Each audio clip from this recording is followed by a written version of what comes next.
Hi guys, I think I need to remove my glasses.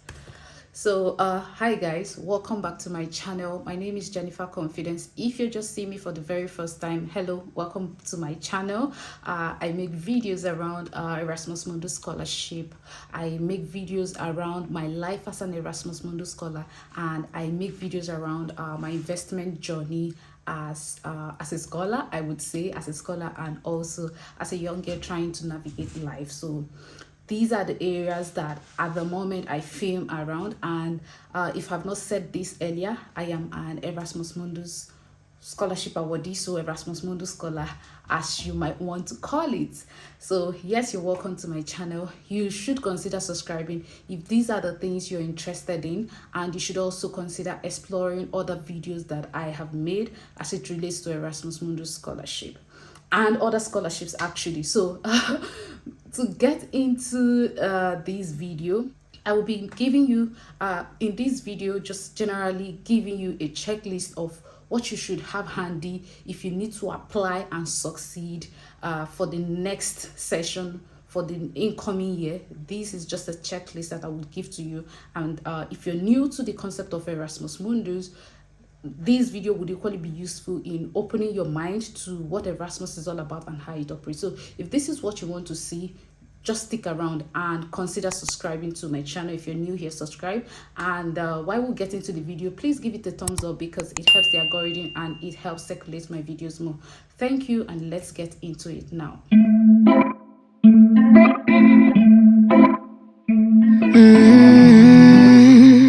So guys, to begin with, what is Erasmus Mundus? So Erasmus Mundus is a part of the Erasmus Plus program, or the Erasmus Plus framework, which is actually a host to a number of programs, and Erasmus Mundus is one of it. And Erasmus Mundus is for the master's program, and it is usually a 2 years program. So I've only found one Erasmus program that is 1 year, and I think it's in the area of law and economics. I can't really remember, but yeah, Erasmus Mundus, like maybe 90 or 95% of it is 2 years, and within these 2 years or 1 year, as the case might be, you're expected to move across at least 2 countries and 2 universities in Europe.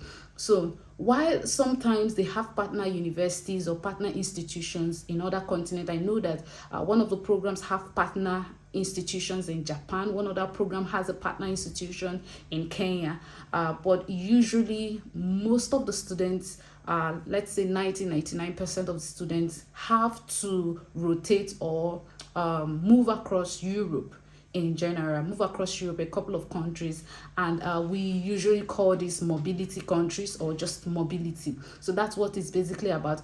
For example, let me make it clearer to you. I will use my own program as an example. So I am on the IMSIS program, and IMSIS, that is International Masters in Security, Intelligence and Strategic Studies, and we are expected to move across at least 3 countries and 3 institutions. So for us, we were allowed to either choose pathway A or pathway B. So pathway A consisted of the UK, Ireland and Czech Republic, and pathway B consisted of UK, Italy and Czech Republic. So you have to choose, and sometimes there are concentrations. So for my own concentration, which made it a bit different from those who went to Italy, was that our concentration was on peace building and intelligence.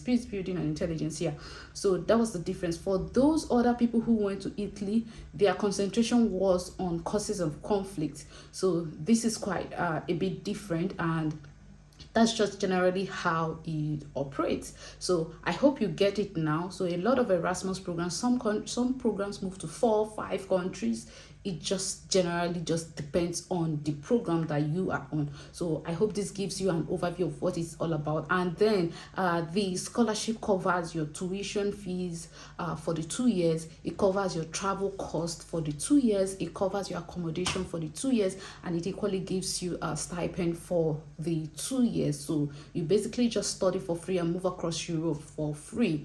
This is generally what the Erasmus is all about, and sometimes it comes with perks of internship or work placement. Like for me, I did internship and I equally did work placement, and my first internship was in Prague here, and then my work placement was in Frankfurt. So different programs with how they operate and how all these work out. So that is that for what Erasmus is all about. That is that for that. Now we're going to be moving ahead to the checklist that I talked about. So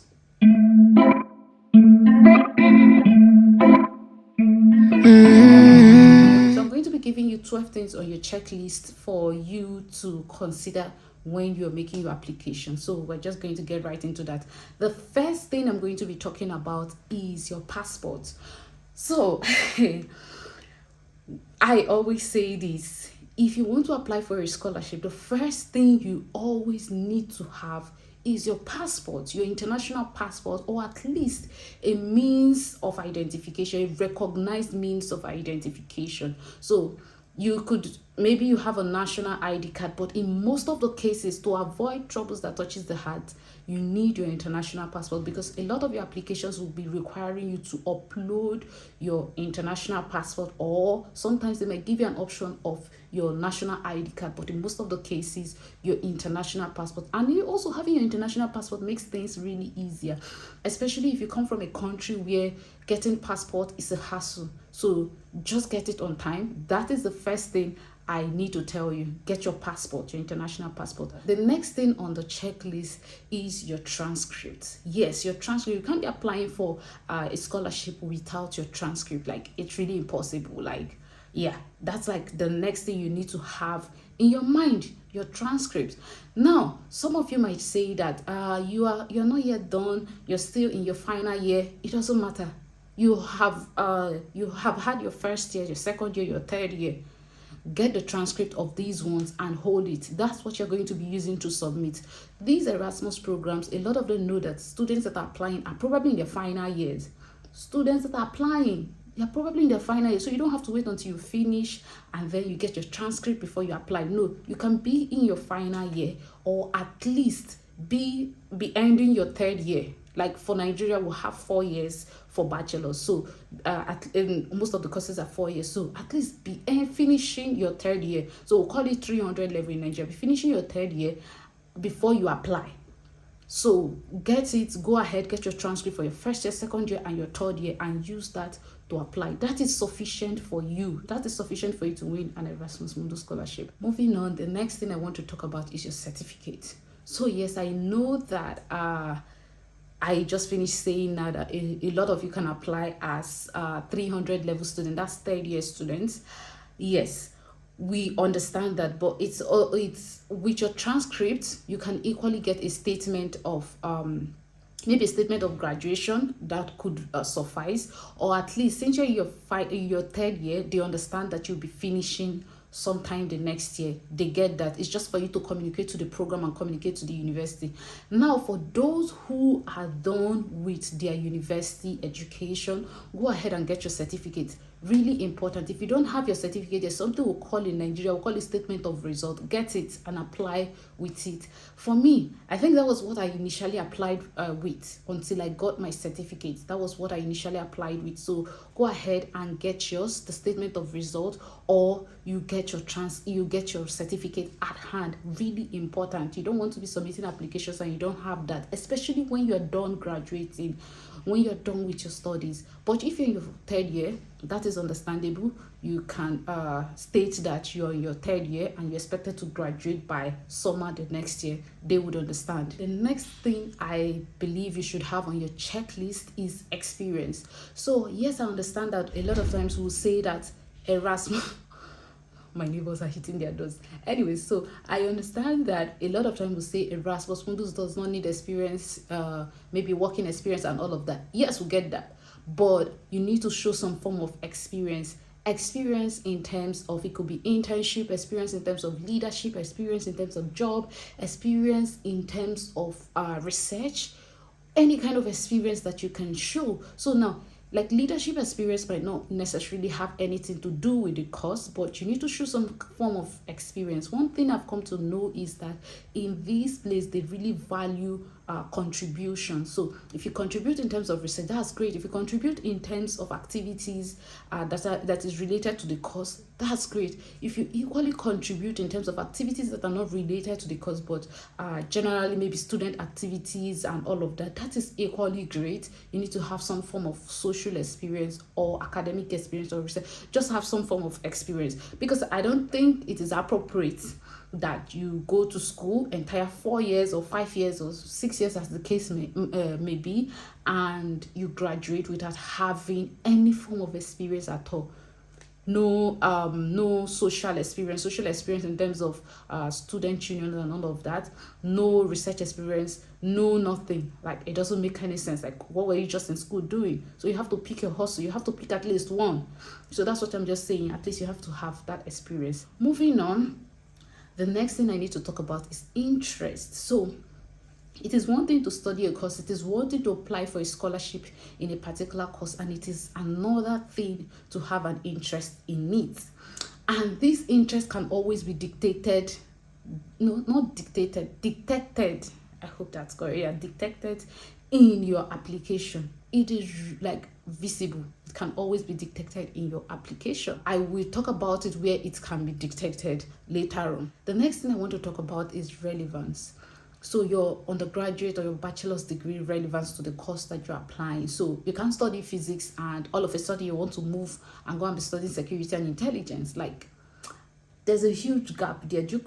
There's a huge gap there, and so if you're making such applications, you might find it really difficult. So you need to check, make your checklist. Like, you need not make your checklist. You need to basically check how related is my undergraduate course to the course that I'm applying for. So for me, I did international relations and strategic studies, and the master's I'm doing is security, intelligence, and strategic studies. So you can really see the relationship, as this one is more of a part of the international relations, and I even did strategic studies in my undergraduate, which equally is part of the course that I'm studying. So you can generally just see how it connects and how it relates. And I would say same. I would say same for other courses. You try to ensure that the courses you're applying to, maybe 1, 2, or 3 courses you're applying to, it has a relationship with your BSc, or at least a postgraduate course you have done, maybe a diploma, or maybe other short courses that you have undertaken, especially for those who want to switch career paths. So that's basically what I would say. Moving on, the next thing I want to talk about is your bachelor's degree grade. So it's, to be honest, your bachelor's degree grades really play a huge role. I remember when I was applying, and my bachelor's degree grade was about, the relevance and the grade was about 30 marks or 50 marks. I can't really remember. I think it's 50 marks, either 50 or 30. I think it's 50. I can't really remember. Yeah, but you know, it had the highest point, if I'm correct, if I remember correctly, and that if you have like maybe international relations or law degree and things like that, or political science, and then you have a first class, it gives you a huge advantage, especially against those people who might not have maybe first class, they had second class, or those people who their bachelor's degree are not directly related. So it gives you kind of like an edge over them. So that's why I would say the grade and then the relevance of the course. The next thing I would say is your SOP. So what is SOP? Your statement of purpose. Some courses call it personal statement, some call it motivation letter, some call it cover letter, whatever they call it. It's the same thing, basically the same thing. And just your essay, it's basically the same thing. So you need to have an essay, you need to have something drafted. So, you know, earlier I talked about interest. I said that you need to have interest in it, because this is usually a place where they detect whether you have an interest in the course or not, because of from what you would write, someone is able to read through it and try to envision or imagine any language, but they will try to they're able to make some form of judgment to understand whether you really have an interest in the course you're applying to or not, and also whether you meet those requirements based on skills and every other thing. So yes, your SOP, you need to have your SOP. It should be on your checklist. The next thing is CV. I cannot overemphasize this. You need to have a great CV. So CVs usually differ. Some Erasmus programs would prefer you to submit the Europa CV. Some don't even care. I know my program said if we could submit Europa CV, that is fine. And so then when I applied, I didn't know what Europa CV was like. I had no idea what it was, and I just submitted the CV that I had from Nigeria. If you see the CV, it had like 5 pages and 6 pages. Imagine me, undergraduate, having that long CV. I have no idea the things I was putting there, because I put a whole lot of things, like courses that I did, and I was probably using size font 14. When I was writing, I said to God, like, I probably using font for, I don't know, but if like it was a lot of pages. So you need to have a great CV and write well. Check out for Europa CV. You could use that depending on what your program requests. You could use regular UK CV or the US format. You could use any of them. So I know that I've seen a whole lot of people talk about them trying to fill that Europa CV and it's not coming out great. So guys, if you want me to make a video on that and show you how you can work on your Europa CV, let me know and I'm going to do that for you. For you, my subscriber, I'm going to do that. I'll make a video, show you how it works, and you can learn from me. So let me know. Write it in the comment section down below. So the next thing that should be on your checklist is your reference letter. Reference letter cannot be overemphasized. It's really important. Not just reference letter, great reference letter. So we don't just want reference letter that will be saying to whom it may concern. She was a God-fearing girl. She was this, some, archaic or vague languages.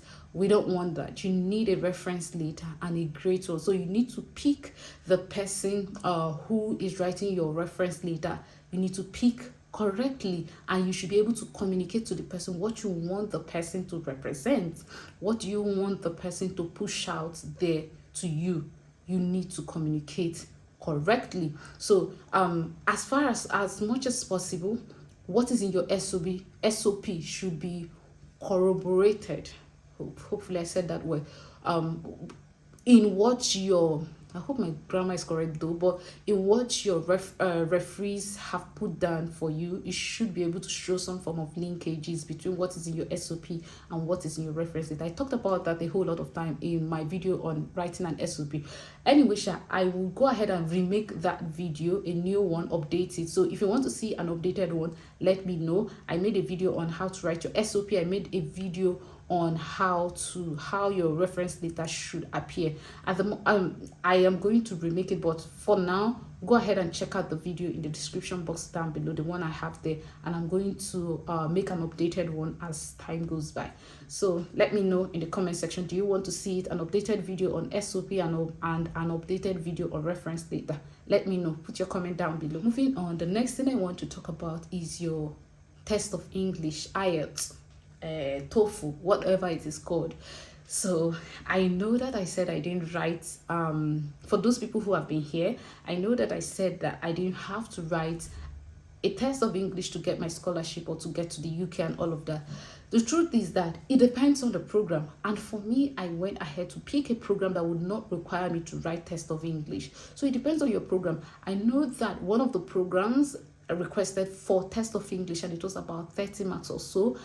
I can't remember vividly, but one of my colleagues, like, it was about that amount, like the points, the grade. So if the programs you're interested in requires it, please go ahead and write it. Go ahead and write it. I would tell you not to write it, but for me, I super duper hate that idea of test of English. I hate it. That's why I went for a program that does not have it. I hate it. Like, anytime, any day, I would never encourage anybody to apply to write test of English, but for you, since it has something to do with grades, so the grading style of the Erasmus for some programs, I would just say that maybe you should go ahead and write it. I don't know, but personally, I would never encourage anyone to write test of English if you're from an English-speaking country. I think it's totally exploitative, if you ask me. That's what I think of it, and I wouldn't encourage anyone. So having said that, please, if it requires it and if it carries grades, you might want to consider writing it. So I know that it can be expensive, but maybe you should talk to your program and see if they will take other alternatives like Duolingo and all of that. So I think Duolingo is less than $40 or so, but you could communicate to them and see what they say, like, and hear what they have to say to you. So that being said, the final thing I want to talk about is SOP and CV writing skills. Oh my god, I have seen a lot of SOPs and it can be really crazy. So what I would say is that on your checklist you need to put I need to learn. Before I say learn, I'm not a Calabar girl. You need to put I need to learn how to write SOP and CV. Put it there. In terms of SOP, how do you construct your SOP? How is your story being told? How are you reflecting it? How is it flowing and all of that? You need to be able to construct it very well, and that's what I'm going to say. You need to be able to construct it very well. Now for CV, you know that CVs, there are some choice of words that you need to use. If you don't know, go and Google good CVs online. You're going to see that there are quite powerful choice of words. You need to see it. You need to know how to present that in your own CV. And so that's what I'm saying. You need to learn that skill, that art of writing your SOP and art of constructing your CV or putting down your CV and all of that. It should be in your checklist. You should be able to write that down, have it, and that would conclude your checklist for applying for the Erasmus Mundus Scholarship. So guys, we made it to this final point of this general overview of what Erasmus is and this rundown of the Erasmus Mundus Scholarship Application checklist. I hope this was useful to you. If there's anything that I missed, I'm not really sure, put it down in the comment section down below. Interact there. I will be there responding to your comments. If you have any question, go ahead and put it in the comment section down below. I've made some videos on how to search for your Erasmus Mundus Scholarship. I would equally be putting the video in the description box down below. Don't forget to also watch the video on SOP and the video on writing your reference letter that is in the description box down below. Go ahead and watch it. And if you've not subscribed to my channel, this is the point where you just go ahead and subscribe to my channel. Give this video a thumbs up if you enjoyed it. If you did not enjoy it, you just have to enjoy it. Please give it a thumbs up, and I'm going to see you in the next video. If you have questions, put it in the comment section and I will be responding to them. Thank you so much, and share this video, bring your friends to subscribe to my channel, and then bye. Oh my god, this has really been interesting.